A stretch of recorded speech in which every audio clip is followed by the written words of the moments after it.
What's really good, my people? Welcome in No Catch Up Sports Talk via Chicago. Week 3 Bears recap. It was a disaster. You saw what happened in Cleveland. We're going to talk Matt Nagy. We're going to talk Justin Fields' first start. We're going to talk about the D trying to hang in there. But we mostly are going to talk about Matt Nagy. Stay locked. Bears recap Week 3. Let's go. Now look at Mossy. Really? Oh, so that's how you're going to play it. You going to do this? Okay, fine. That's all I needed. That's all I needed for him to do that. And it became personal with me.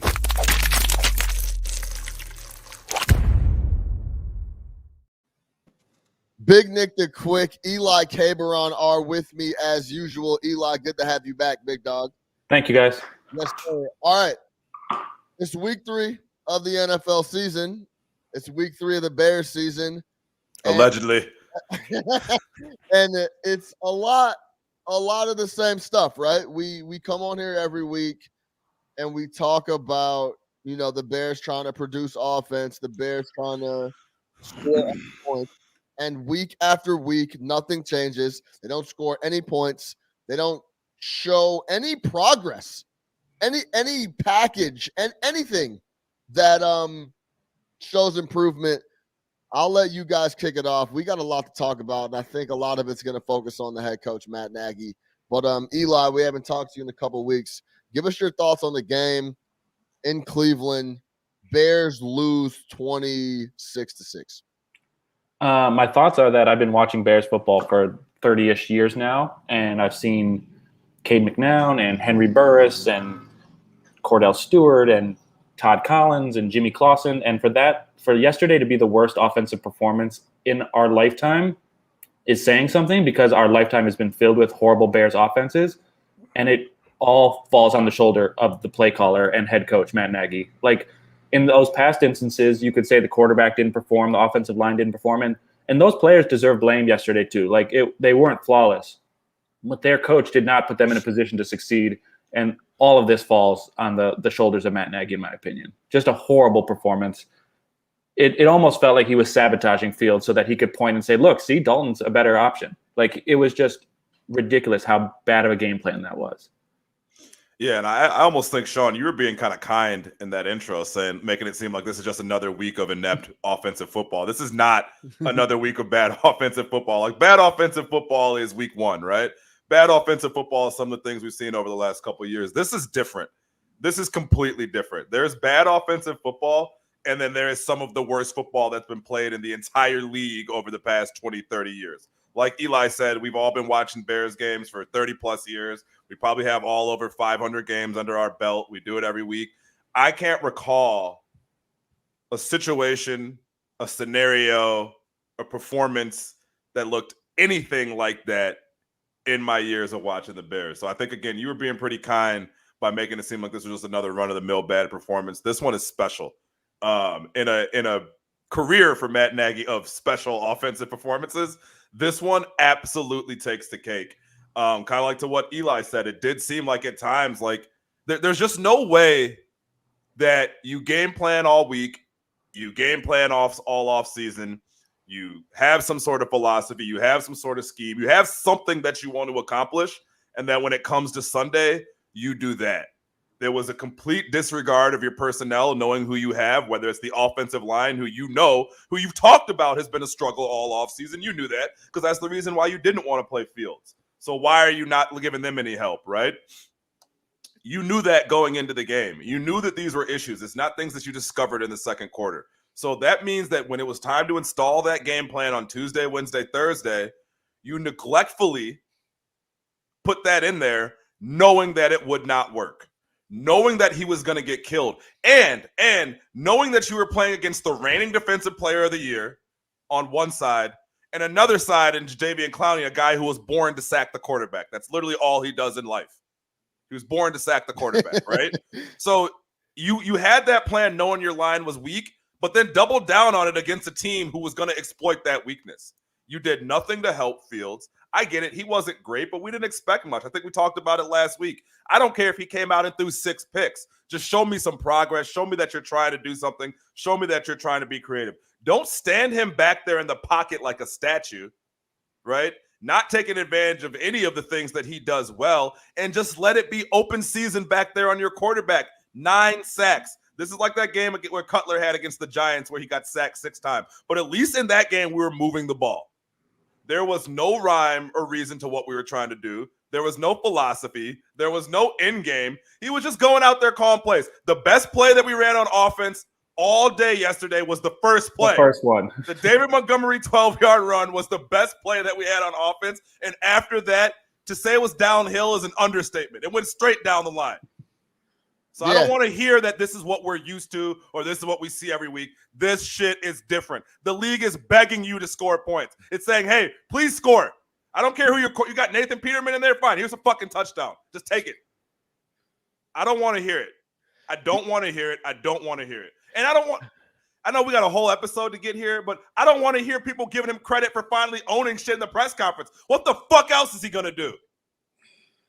Yeah, no, facts. I think this kind of goes on that line, Nick. I think I was a little easy on him because he doesn't know what he's doing. He's completely in over his head. He has no concept of what's going on whatsoever with the players, with the scheme that he's trying to put together. He just doesn't know what's going on. So I went from very furious last night and, doing my research and reading up everything to this morning to kind of just being like, I don't know exactly what I expect from this dude. But I will say, forget about Bears games. I've never seen an offensive performance like this in the history of watching football.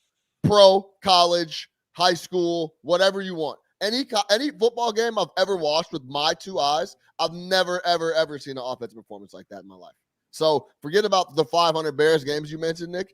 The across the board, any football I've ever consumed in my entire life.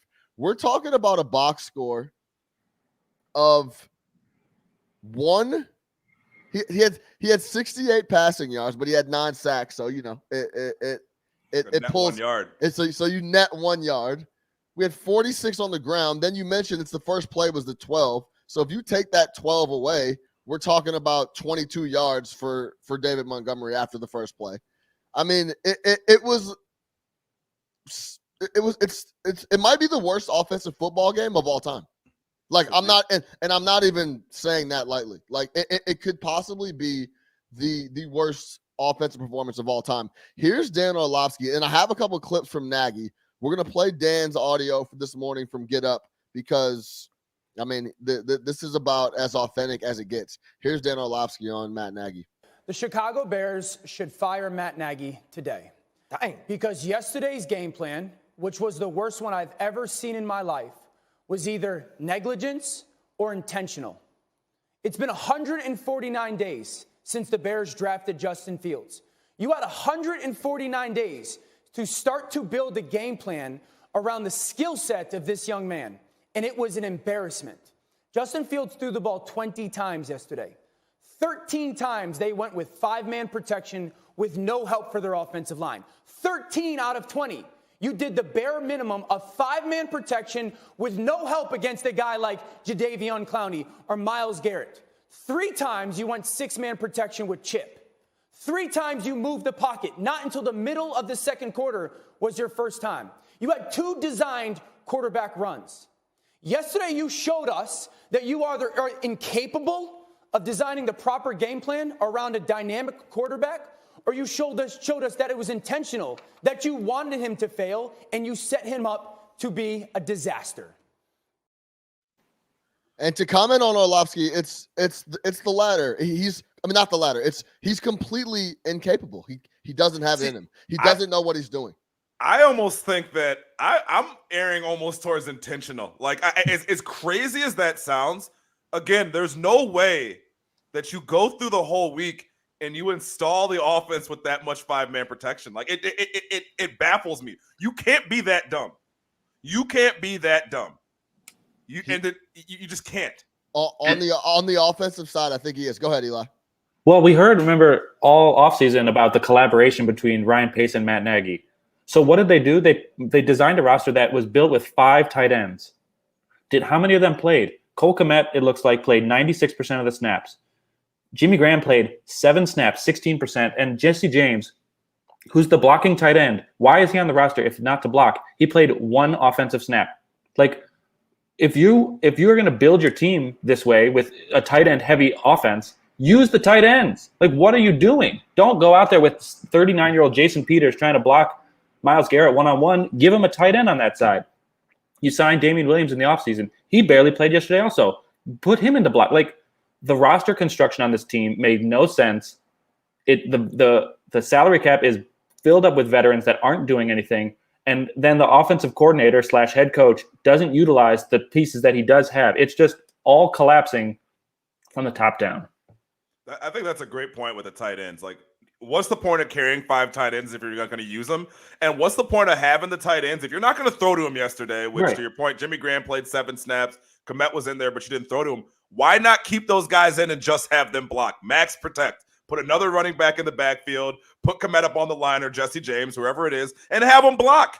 If you're not throwing the ball, if you're not spreading them out wide, if your game plan isn't to have them do anything in the passing game, then why not have them as the 6th blocker against Myles Garrett and Jadeveon Clowney? We're not talking about 2 subpar defensive ends. We're talking about the defensive player of the year. Both number 1 overall picks. Both number 1 overall picks. Both monsters. Myles Garrett is a monster. A monster.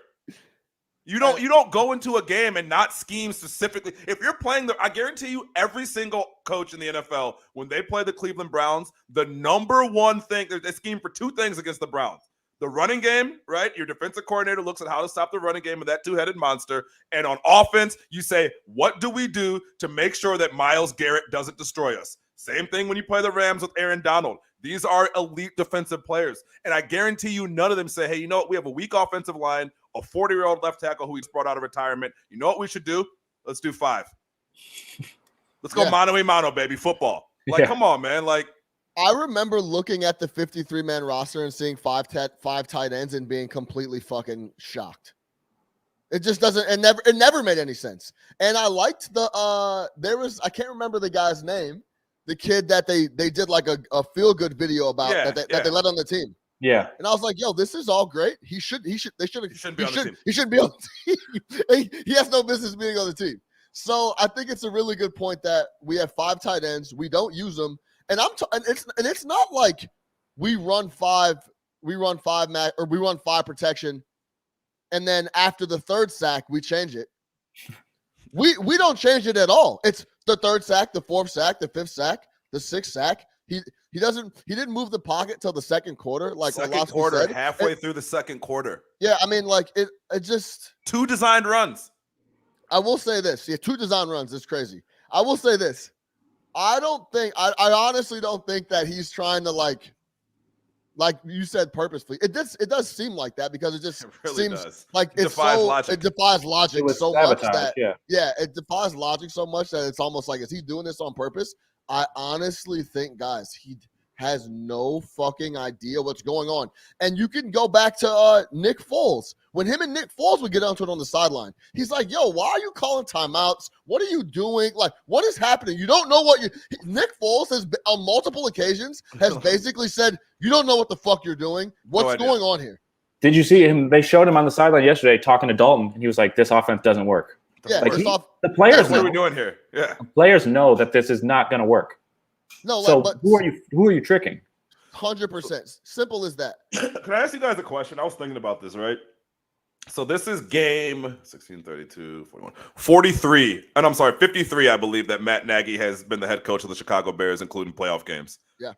Can you guys tell me, and you've watched all of them, what his offensive philosophy is?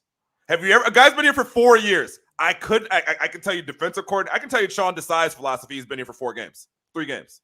Can you tell me what his philosophy is as an offensive coordinator, play caller, whatever? What is the Bears' offensive philosophy under Matt Nagy? Because I could not tell you. What does he want to do? Ideally, if he had his pick, what would he want to do? It seems like he wants to stretch it horizontally, sideline to sideline, and then open up the middle of the field. That's why he always runs those end arounds and pitch plays and wide receiver screens, and then tries to get someone open in the middle. But he doesn't have the personnel to do that. And remember during Trubisky when he talked about how Trubisky had to graduate from Nagy 101 to Nagy 202 and the rest of the advanced courses, but he clearly has not written the syllabus for those courses yet because there is nothing there. He's like looking at like a Denny's menu on the sideline. Like, he has no plan. I forgot about the Nagy 101. He was like talking about how he was like in an AP course, but like he hasn't figured out how to, AP. This isn't even Nagy GED. Yeah, like this doesn't make any sense. Nothing. Yo, do you want to know what really brought me to the level of like, I think this guy just has no idea what's happening? When I saw David Montgomery in the Wildcat, this is when I really knew. I was like, this guy just doesn't know what he's doing. He has a built-in Wildcat at quarterback. Justin Fields is a walking fucking Wildcat, and he can throw. So basically, you're running a Wildcat to I guess to just take away the element of passing. That with Montgomery, like I don't understand why you would run a Wildcat. And honestly, we might have been the only team that ran a single play out of Wildcat all yesterday. Yeah. I don't know like that. No one's running the Wildcat because that shit doesn't work. Ronnie Brown in Miami 10 years ago. Yeah. Yes, exactly. Right. So then when you're running Wildcat with Justin Fields on the sideline, you have a built-in Wildcat. You're taking the ball out of his hands in scoring position. Yeah, to do the same. You're taking a threat off the field of throwing the ball when you could just do that exact thing with Justin Fields. So this is Nagy. So we're talking about game plan.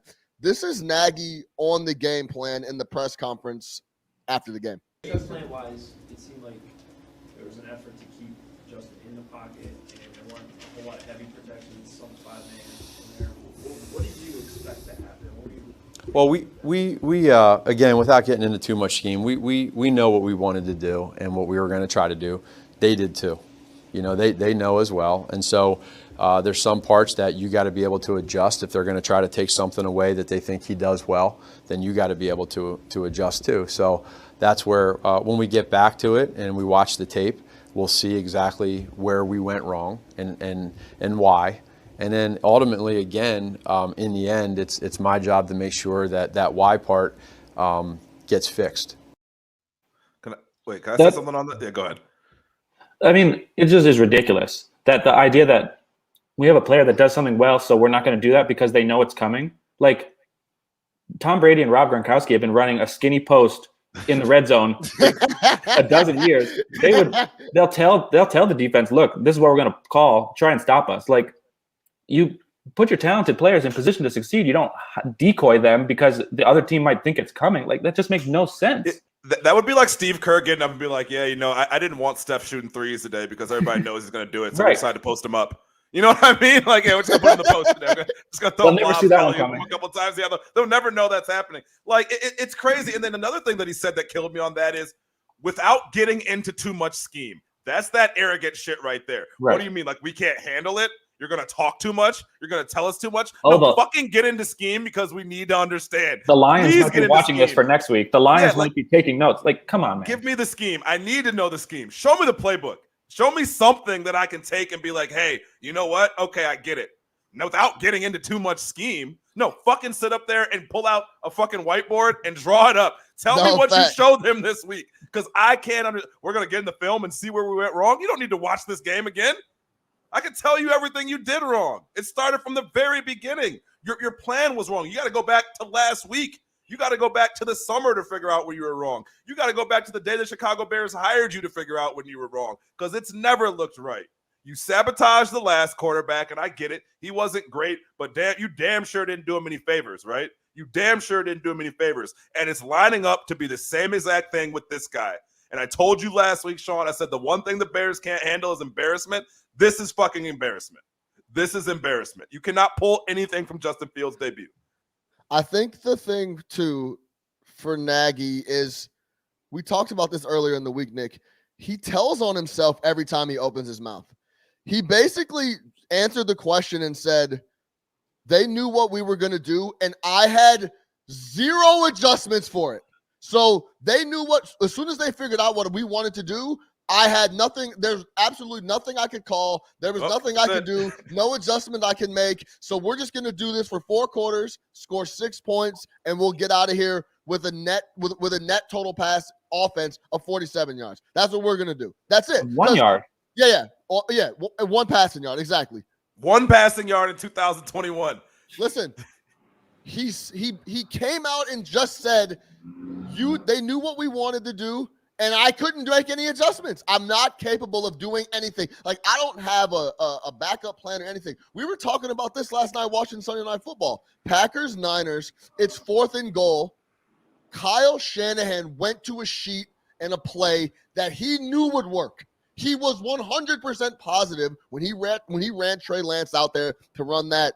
It was an awesome play design. Trips it was on like the right. trips right, like bootleg left. He knew it was going to work. Like, he's like, oh, then, okay, here we go. 4th and goal. I need to pick up 3. This is definitely going to work. Here you go. Matt Nagy Matt Nagy couldn't even draw up that play if Kyle Shanahan handed it to him in a meeting.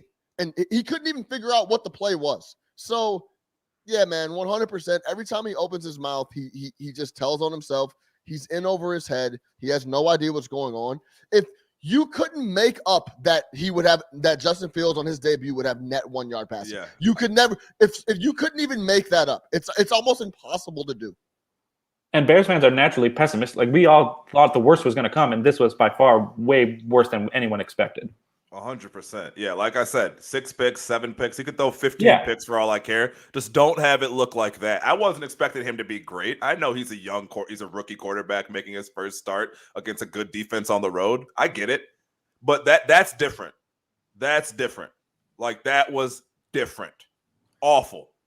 Show the graphic of all those possessions and what happened. Do you have that?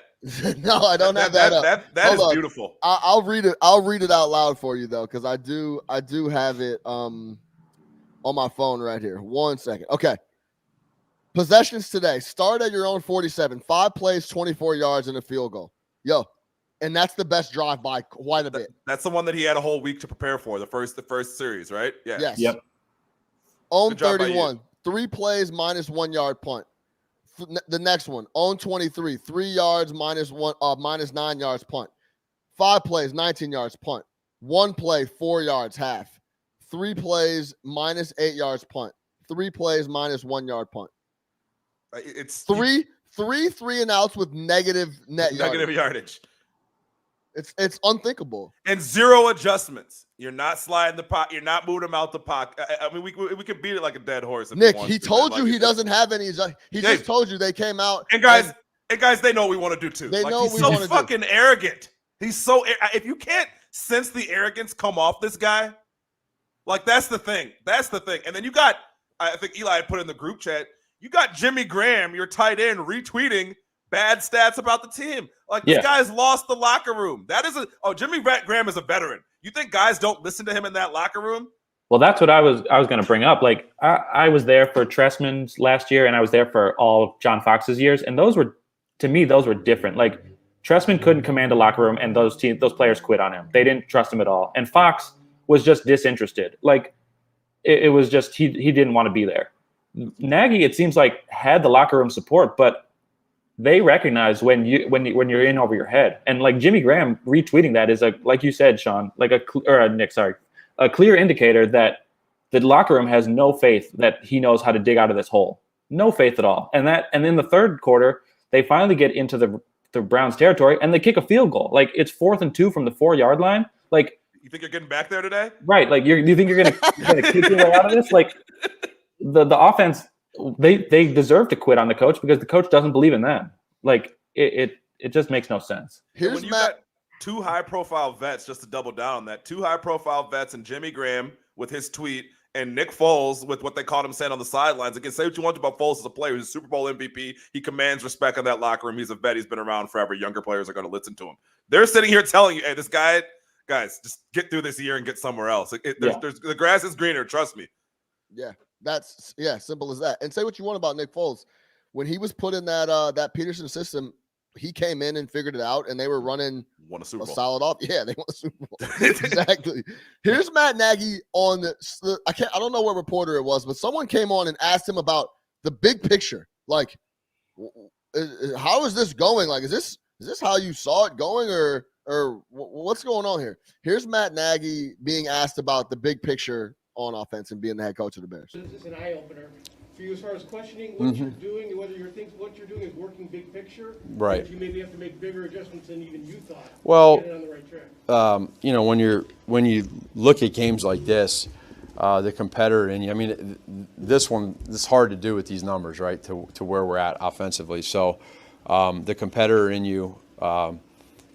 It gets frustrated, you know, but at the same point in time, I think that's probably one of my greatest strengths is my care and my want to get this thing fixed. And so we got to rebound back and staying positive with the coaches and the players. Again, when you have guys that do care and you have guys that want to get better, they do it for each other. They don't do it for themselves, and that's where I'm going to come from this thing from, you know, and understand that. That we get to play another game next Sunday against a division opponent.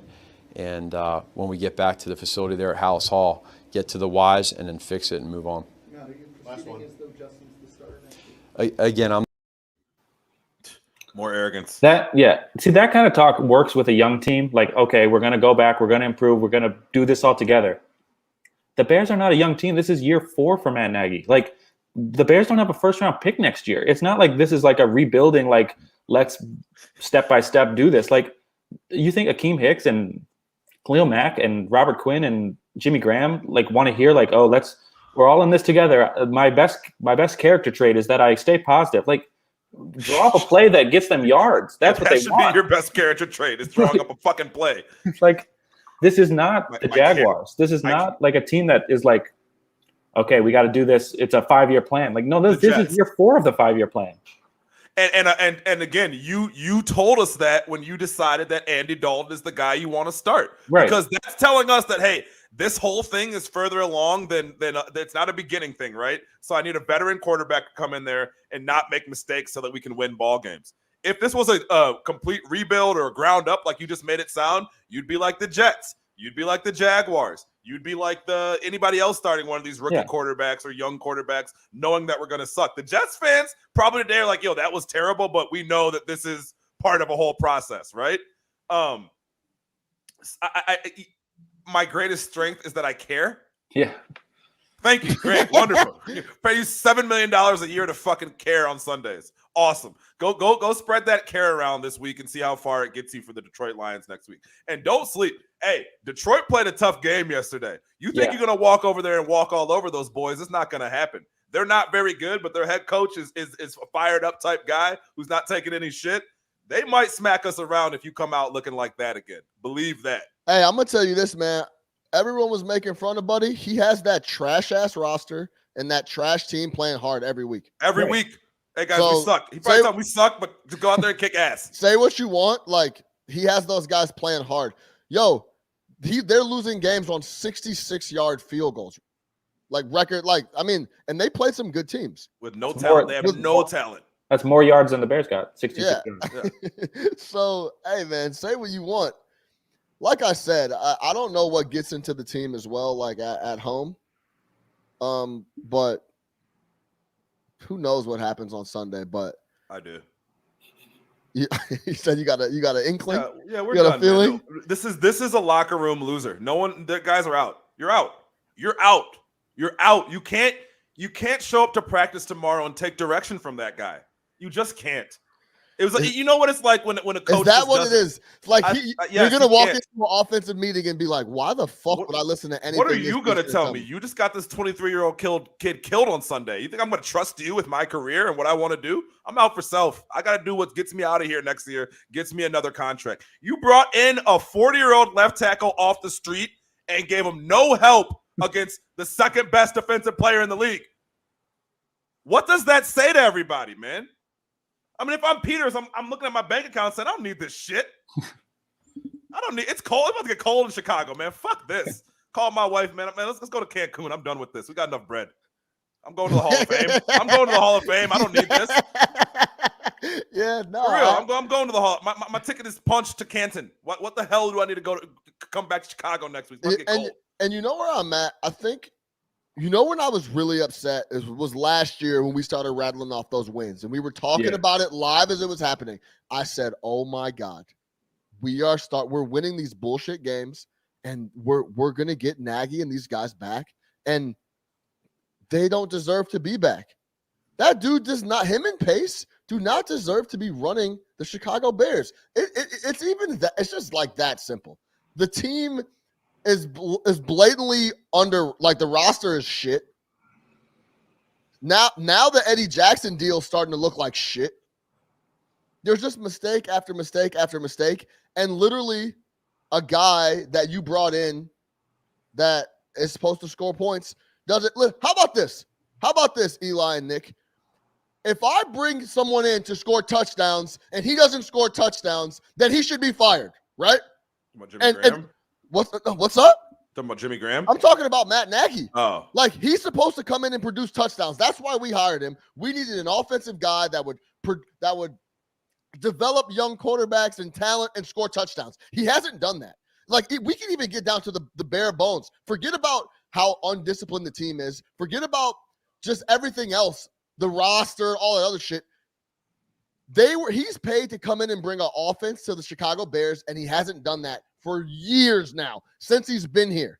The only time he had a good year was when we had an beyond elite defense. Wasn't even a great offensive year, though. It's not like that was a great offensive year They at were all. running trick plays. Yeah. That's what I'm saying. They were At least, shit.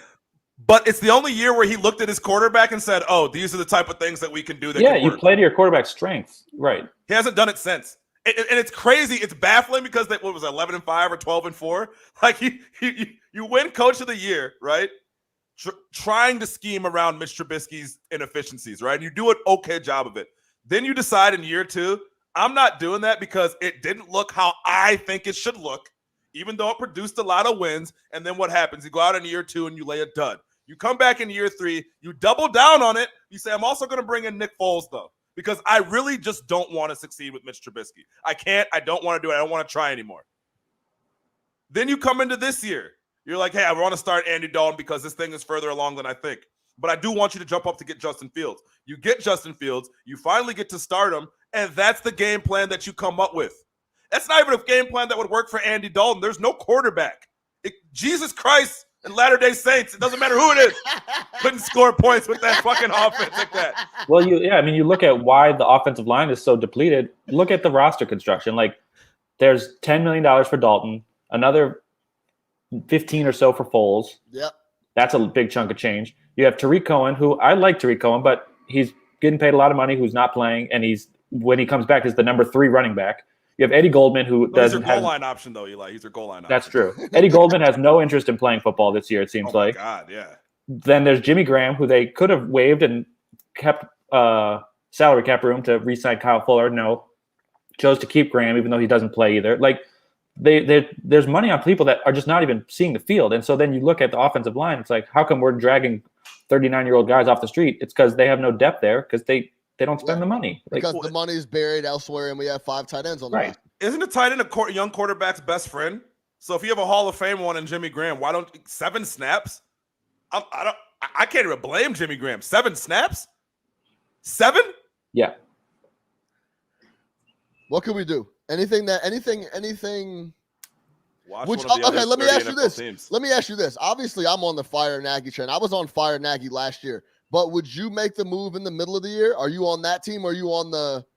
I would at least revoke his play calling, dude. Like, make someone else be the offensive play caller. Like, he can't do that anymore. I mean, last year they did better when Laser was calling the plays. Like, there's no way that Matt Nagy should be... If you want, you don't want to fire the head coach, that's fine. But, like, he can't be responsible for Fields and the offense anymore. He just can't. Nick. Yeah, I agree 100%. Someone has to come downstairs, whether it's George, whoever it is, needs to come downstairs. Fucking send Jim Phillips downstairs for all I care, and be like, hey, guy, give me your headset. Just give me your headset. Give me the BU play chart. We're gonna burn it. All right, you don't need this anymore. give me that. Give me your headset. You just do the CEO routine, like you said, Mike Tomlin yesterday. Do the CEO routine. Make sure guys show up on time. Set the schedule. Set the agenda. But you don't even show up to the meetings. It's fine. Go do something else. You know what I mean? Make sure the building is clean, something like that. Make sure these guys' uniforms are Restock the pressed. RC Cola machine. Yeah. Whatever it is that you gotta do, right? Make sure the water boy's on time. I don't give a fuck. But you cannot scheme, have input, talk about design, game plan, no magic marker, no projector for you. All right, no PowerPoints, none of that for you. You're done. Someone else, anybody else? Does anybody here want to sit down and help with the offense? And step Nagy? up and try to make something happen. And it's not unfair. No, he's had plenty of chances. I think that's the key. Like, hey, we're calling for his head, but it's very warranted. This is not like some shit we're just pulling out of thin air. He's had multiple chances, like Eli was saying, infinite chances. And it's shown every week that he's in over his head, doesn't know what he's doing, and can't judge the flow of the game as well. That's what I think the big thing is too. It's like even in spots where it's like 3rd and 2, even that first 3rd and 2, this is when the game is still 3-0.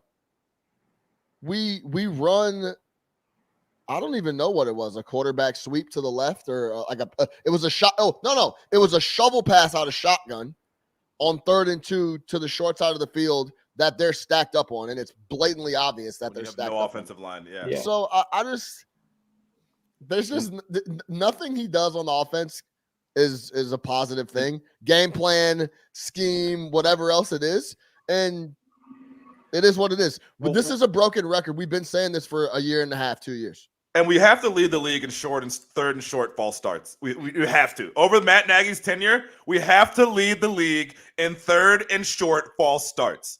It just happens all the time. I don't know how you're not looking at the lineman at 3rd and short and saying, whatever you I don't care if you're late off the line. Don't false start. Don't cost me another 5 yards. Don't take us out of position. I need to complete my 3 and out. Yeah. Eli, anything before we get out of here? I mean, I'm worried that they're going to fall into the trap that they did last year and win against the Lions next week, and then people are going to be – things are fine again. Like, we've seen this movie before, but he can't be the play caller. Just no way. Like, the whole idea that you won't play to your players' strengths because the other team sees it coming is just mind-boggling to me. Like, I just have never heard a coach say that out loud. That just makes no sense. Every time he opens his mouth on the mic, he tells on himself that he's in over his head, has no idea what he's doing on offense, and doesn't deserve to be the head coach of a football team and scheming up offense on a weekly basis. It's blatantly obvious, and I think everyone should be able to see that by now. I don't know if I've ever seen a guy coach himself out of an NFL future the way that he has too. It used to be like, oh, maybe he'll land somewhere after this. Like guys are, hey, you can't be our offensive coordinator. You damn sure can't be our head coach. Like, where does he go? Middle Tennessee State, ETHS. Did you talk to? You heard from Riddick? Riddick had any comments yet? No, Riddick hasn't. He's not on Get Up as much anymore because of he's doing the Monday night shit. So, yeah. But that's his guy. That's his guy. Riddick that's his guy. That's the mouthpiece. That's Matt Nagy's mouthpiece. I would like to hear what he would have to say, but I mean, there's nothing really to say. Yeah, what can you really say? What can you really say, right? So it is what it is. And honestly, I think that if Pace had to talk as much as Nagy, he would shoot himself in the foot too. He just doesn't get the opportunity to destroy himself like Nagy. The opportunity. He chooses. That's strategic. He doesn't want the opportunity. Yeah. He can easily hold a press conference if he wanted to. You've seen GMs come down and hold their press conferences when shit goes bad to kind of talk to the fans and or whoever. This is disaster. I don't care what happens the rest of the year. It was a disaster, like I said, when they started winning games last year and made the playoffs and they were coming back. It was already a disaster. They had no business coming back to the team, period, point blank. That's it. Yo, you know who always gets a presser? Shout out Jerry Jones. He that GM gets a presser. Come down and tell you what he wants to. He owns the building. He can talk. Imagine if George McCaskey had to answer questions. Yeah, seriously. MIA. Yeah. MIA. He's in Arlington right now. He's drawing up fucking blueprints in Arlington. Yeah, that's probably true too. Yeah. All right, we'll leave it there. Week 3 recap. Bears taking L 26-6 to the Browns in Cleveland. Next week at home against the Lions. We'll see what happens. For Big Nick the Quick, for Eli Caberon, I'm your host, Sean Little. No Catch Out Sports Talk via Chicago. We're out of here.